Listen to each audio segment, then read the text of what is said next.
నమస్తే, నా పేరు రజని. మీరు చూస్తున్నారు ఎన్ఎస్ఆర్ న్యూస్. కొండా సురేఖ మళ్లీ వివాదంలో చిక్కుకుంది.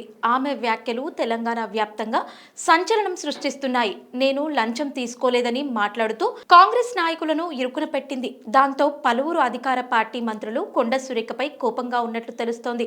ఇక ప్రతిపక్షాలైతే కాంగ్రెస్ పార్టీని, అధికార పార్టీ మంత్రులను అవినీతి పరులంటూ దుమ్మెత్తిపోస్తున్నారు. ఇంతకీ కొండా సురేఖ ఏమన్నారో మీరు ఓసారి వినండి.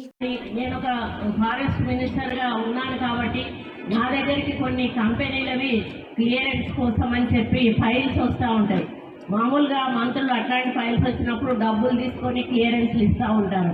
నేనన్నా మాకు ఒక నయా పైసా మీరు ఇవ్వాల్సిన అవసరం లేదు, మీరు సమాజ సేవ చేయండి, మా స్కూల్ ఒకటి డెవలప్ చేయండి, మా పేరు మీద అది మీ పేరు గుర్తుండిపోతుంది అని చెప్పినప్పుడు వాళ్ళు మేము పై వాళ్ళతో మాట్లాడాలి మేడం, మా చేతుల్లో లేదు అని సదానంద రెడ్డి